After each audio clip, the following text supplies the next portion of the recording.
Hello बच्चों, नमस्कार। स्वागत है आपका अपने परिवार अंकित एजुकेशन अड्डा पर। आज हम बात करने वाले हैं बहुत ही महत्वपूर्ण प्रश्न RRB NTPC RRB group D और आरपीएफ के लिए, जो प्रीवियस ईयर एग्जाम में रेलवे के कहीं ना कहीं पूछे गए थे। आपका अगर इस तरीके का क्वेश्चन होता है तो कई सारे बच्चे क्या है इसको छोड़कर आ जाते हैं और ज़्यादा कुछ दिमाग लगाना नहीं पड़ता है, फिर भी आपको क्या है सॉल्व कर लेना है। कोहरे में एक सामान ढोने वाली गाड़ी एक व्यक्ति को पार करती है जो गाड़ी की दिशा में 3 किलोमीटर प्रति घंटे की चाल से चल रहा है। यह उस गाड़ी को 4 मिनट तक देख सकता है और उसे 100 मीटर की दूरी तक ही देख सकता है। गाड़ी की चाल ज्ञात कीजिए। बहुत शानदार प्रश्न है। आप ऐसा समझें कि गाड़ी की जो चाल है मान लेते हैं x किलोमीटर प्रति घंटा है, ठीक है। और जो व्यक्ति है या जो गाड़ी की दिशा में जो व्यक्ति चल रहा है उसकी चाल कितनी है?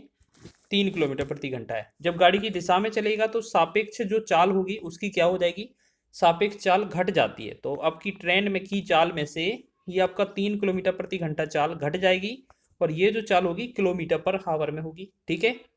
अब इसके बाद आपको क्या करना है? दूरी दूरी आपको दिया है 100 मीटर, ठीक है। दूरी को आप ऐसे समझें किलोमीटर में चेंज कर लें तो ये आपका किलोमीटर पर हावर है, ठीक है। आपका टाइम जो है वो आपका ये आपका चाल हो गया, ये आपका किलोमीटर पर आवर में।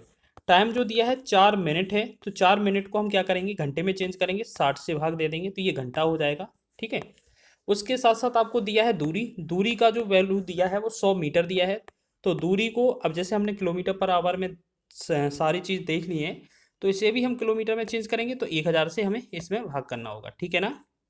1000 से हमें क्या करना होगा? 1000 से भाग करना होगा, ठीक है। चलिए अब आपको फॉर्मूला क्या होता है? चाल बराबर दूरी बटा समय या दूरी बराबर चाल गुणे समय, जो भी आपको लगाना चाहे वो लगा सकते हैं।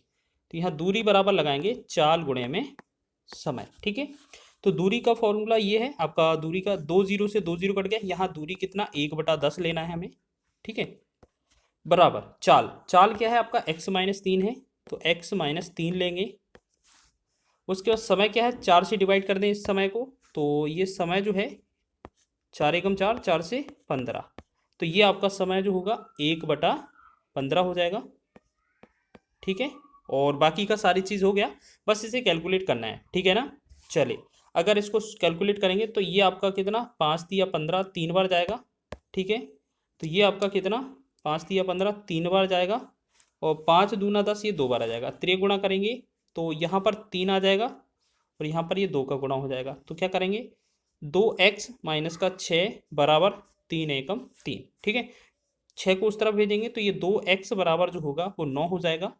और अगर ये 2x बराबर 9 वैल्यू हो रहा है तो ये x का वैल्यू है ना वो 4.5 आएगा, यानी कि 4.5। और यही हमारा आंसर होगा, ऑप्शन नंबर बी इसका सही हो जाएगा, 4.5 किलोमीटर पर हावर। चले, बहुत अच्छा क्वेश्चन था। कई सारे बच्चे क्या है इस क्वेश्चन को देखकर डर जाएंगे, लेकिन आपको बना कर आना है। चले नेक्स्ट क्वेश्चन की बात करें। अब आरपीएफ एसआई का क्वेश्चन देख लें। 110 मीटर लंबी एक ट्रेन है, रेलगाड़ी है, वो 60 किलोमीटर प्रति घंटे की चाल से चल रही है। यह उस व्यक्ति को कितने समय में पार करेगी जो ट्रेन की विपरीत दिशा में 6 किलोमीटर प्रति घंटे की चाल से दौड़ रहा है? सेम चीज हम क्या करेंगे, आपको क्या करना है? पहले तो दूरी देखना है। दूरी कितना है? 110। अब एक बात बताइए, कभी भी याद रखना, जो व्यक्ति होता है, खंबा होता है, बिजली का खंबा होता है, इनको अगर पार करती है ट्रेन तो वह स्वयं की ही दूरी कवर करती है, क्योंकि उनकी जो डिस्टेंस है नहीं होती है बिल्कुल भी, ठीक है, ना के बराबर होती है। तो दूरी आपका खुद की ही है उसकी, ट्रेन की 110 मीटर। आपके पास क्या दिया हुआ है? 60 किलोमीटर पर आवर उसकी चाल है। तो सापेक्ष चाल की बात की जाए, अगर क्वेश्चन में विपरीत दिशा है तो विपरीत दिशा में चाल जुड़ जाती है, तो ये 60 + 6 दोनों जुड़ जाएंगी तो ये बनेगा 66 चाल हो जाएगी, ठीक है ना। ये कितना हो जाएगी? आपकी 66 हो जाएगी। अब आपको टाइम बोला है तो टाइम आपसे पूछा गया है, तो बस बहुत ही बढ़िया शानदार प्रश्न है। तो टाइम बराबर क्या होता है? दूरी बटा चाल होता है, ठीक है। अब एक चीज याद रखिए, आपका ये ऊपर जो वैल्यू है वो मीटर में है, नीचे जो सापेक्ष चाल है वो किलोमीटर पर आवर में है। तो इसे चेंज करेंगे हम मीटर पर सेकंड में, या सेकंड किलोमीटर पर सेकंड किलोमीटर प्रति घंटे से मीटर पर सेकंड में चेंज करेंगे तो 5/18 का गुणा कर देंगे। ये तो आप जानते ही होंगे। तो बस इसे कैलकुलेट करके रखेंगे या इतना ही लिख लेंगे, बस वैल्यू सॉल्व करेंगे। तो दूरी जो है वो आपका कितना है? 110 है, 110 लिखेंगे, ठीक है। बटा में चाल जो है वो आपका क्या है? ये वाली चाल पूरा है 66 गुणे में 5, और नीचे 18 लिखा है, इस 18 को हम ऊपर लिख लेंगे, ठीक है। बस कैलकुलेट करेंगे तो एक काम करेंगे, 11 से 11 10 में 110 हो जाएगा, और 11 से 11 छक्का 66 हो जाएगा। फिर 5 एकम 5, 5 दूना 10 हो जाएगा। फिर 6 एकम 6, 6 तिया 18 हो जाएगा। ठीक है, तो 2 का 3 में गुणा होगा, तो ये 6 सेकेंड जो है वो समय लगने वाला है। इस क्वेश्चन का आंसर ऑप्शन नंबर दूसरा राइट हो जाएगा। बहुत शानदार प्रश्न है, इस तरीके से प्रश्न बनता है। एक सेम बेस पर आधारित क्वेश्चन फिर लिया है हमने, यहाँ पर देखेंगे बस थोड़ा क्या है, डायरेक्शन चेंज की गई है। 125 मीटर लंबी एक रेलगाड़ी एक व्यक्ति को जो ट्रेन की दिशा में 5 किलोमीटर प्रति घंटे की चाल से जा रहा है 10 सेकंड में पार करती है, तो ट्रेन की चाल क्या हो जाएगी। मान लेते हैं पहले हमारा देखते हैं दूरी कितनी रहेगी, 125 ही रहने वाली है, 125 मीटर। ठीक है, उसके बाद सापेक्ष चाल जो है ट्रेन की नहीं है, तो ट्रेन की आप x मानेंगे, और उसकी अगर दिशा में व्यक्ति कोई चल रहा है तो माइनस कर लेंगे, उसकी चाल कितना है 5। आपको पता है एक ही दिशा में जो चाल होती है सापेक्ष चाल रिलेटेड स्पीड वो क्या है, घट जाती है, तो लिख दिया। अब टाइम आपने देखा कितना है आपका 10 सेकेंड। ठीक है, आपका ये जो वैल्यू है वो आपका क्या है, किलोमीटर पर आवर में है चाल, तो इसे 5/18 से गुणा कर लेंगे हम। ठीक है, तो ये आपका मीटर पर सेकेंड में चाल आ जाएगी। आपका ये 10 सेकेंड ही है, तो बस काम बन गया। जो भी फॉर्मूला लगाना चाहे लगा सकते हैं, ये दूरी वाला लगाना चाहे लगा लेंगे, या चाल वाला लगाना चाहे लगा सकते हैं। ठीक है, तो चाल बराबर क्या होता है, दूरी बटा समय, या दूरी बराबर क्या होता है, चाल गुणे समय, चाल गुणे समय, यही वाला फॉर्मूला लगा लें। तो दूरी कितना है, 125 है, 125 है, बराबर आपका जो चाल दिया हुआ है वो कितना है, x-5 गुणे में 5/18, और समय कितना है आपका 10 सेकेंड। ठीक है, बस इसको सॉल्व करना है, आप ऐसे समझें, इसको सॉल्व कर रहे हैं तो 2 से 2 पंचे 10 हो जाएगा, 2 से 2 9 18 हो जाएगा। अब देखिए ये ऊपर से ऊपर काटेंगे, 5 एकम 5 ये 25 बार कटेगा, और 5 एकम 5 ये 5 25 5 बार कटेगा। ठीक है, ये आपका 5 हो गया। अब यहाँ पर क्या बनाता, त्रिय गुणा करना है बस, यहाँ 5 बचा, यहाँ क्या बचेगा, x-5/9। बस इसे त्रिय गुणा करेंगे, त्रिय गुणा करेंगे तो ये क्या आ जाएगा, देखो यहाँ पर सॉल्व कर दें ऊपर, देखो इसके बाद क्या है, ये ऊपर हो रहा है सॉल्व, तो x-5 बराबर 5 का 9 में गुणा होगा तो ये 45 बन जाएगा, और x बराबर क्या होगा 50, ये 5 उस तरफ जाएगा 50 बनेगा। ठीक है, आप अपना थोड़ा कैलकुलेशन फास्ट करिएगा, बाकी आपका जो क्वेश्चन है वो इतना सा ही था। बाकी आप जितना स्पीड से सॉल्व करेंगे आपका समय उतना कम लगेगा, आप अच्छे से सवाल को हल कर पाएंगे। तो ऑप्शन नंबर ए इसका सही विकल्प होगा। तो ये भी क्वेश्चन आपने कर लिया, विपरीत भी दिशा में कर लिया, और ये दिशा वाला भी क्वेश्चन कर लिया है। चलिए नेक्स्ट क्वेश्चन की बात करें। एक ट्रेन दो व्यक्तियों, अभी क्या था, एक व्यक्ति दौड़ रहा था, अब दो दो व्यक्ति के पार करेगी। तो एक ट्रेन दो व्यक्तियों से आगे निकलती है जो 2 किलोमीटर प्रति घंटे और 4 किलोमीटर प्रति घंटे की गति से चलने वाली ट्रेन की समान दिशा में चल रहे हैं, और उन्हें क्रमशः 9 सेकंड और 10 सेकंड में पार करती है, तो ट्रेन की लंबाई और गति बताइए। देखो बहुत शानदार प्रश्न है, आप ऐसे समझें कि अगर एक बात बताइए, ट्रेन एक बार एक पहले वाले व्यक्ति को पार करती है, एक बार दूसरे व्यक्ति को पार करती है, तो जो ट्रेन जा रही है वो स्वयं खुद की ही दूरी को पार करेगी, यानी कि हमें पता चल गया जो दूरी है वो कांस्टेंट है, d1 बराबर d2 है। ठीक है, बस दो फार्मूला लगेंगे, दूरी बराबर क्या होता है, चाल गुणे समय होता है।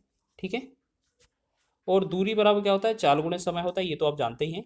आपको ये वाला जो पक्ष है वो पहला वाला दूरी चाल होगा, ये आपका दूसरी तरफ है वो आपका पहला वाला दूरी चाल समय वाला होगा।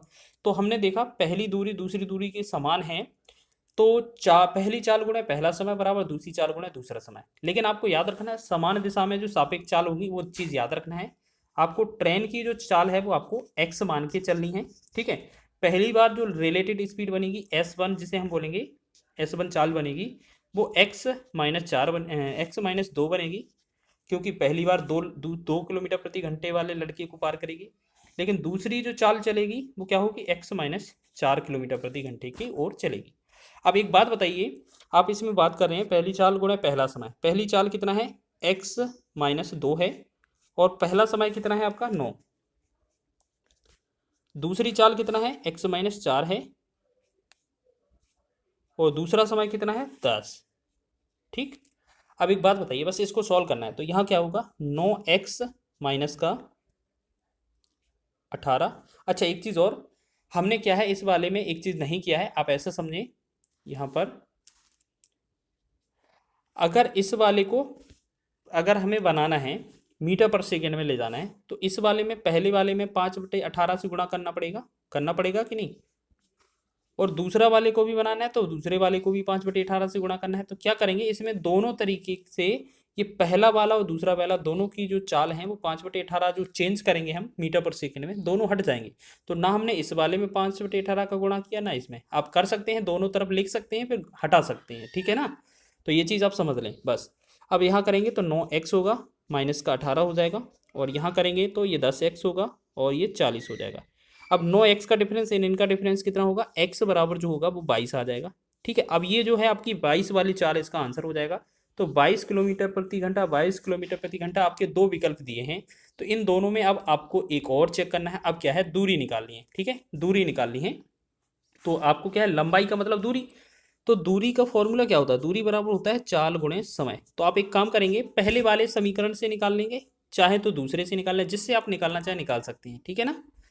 तो हम क्या करेंगे, दूरी बराबर चाल होता है, तो चाल का जो वैल्यू है x-2 है, तो x का वैल्यू 22 आया, 22 में से 2 कम करेंगे तो ये 20 हो जाएगा चाल। टाइम की बात करेंगे 9 आ जाएगा, और आंसर मीटर में दिया है तो ये 5/18 से हमें गुणा कर लेना है, ठीक है। वहाँ गुणा करने की आवश्यकता नहीं थी ऊपर, क्योंकि दोनों जगह से कट जाना था। 9 एकम 9, 9 दूना 18 हो जाएगा, 2 एकम 2, 2 से 2 दशमलव 20, 10 का 5 में गुणा करेंगे तो ये बनेगा हमारा 50 मीटर। तो 50 मीटर जो होगा इस क्वेश्चन का आंसर होगा। तो ये 50 मीटर वाला सही है हमारा।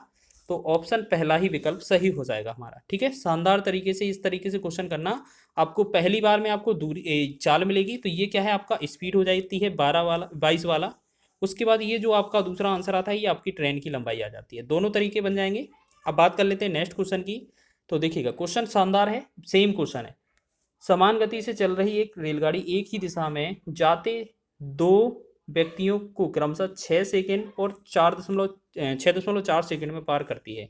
पहला व्यक्ति 4.5 किलोमीटर प्रति घंटे की गति से, जबकि दूसरा व्यक्ति 6.3 किलोमीटर प्रति घंटे की गति से चल रहा था। तो किलोमीटर प्रति घंटे में रेलगाड़ी की गति क्या है। देखो सिर्फ इसमें गति पूछा है, अगर आप इसे लगाना चाहें तो आप लगा सकते हैं। बस क्या है, पहले आपको ये चाल देख लेनी है, चाल आपका नीचे दिया हुआ है और समय आपका ऊपर, बस आगे पीछे कर दिया है, बाकी कोई दिक्कत नहीं है।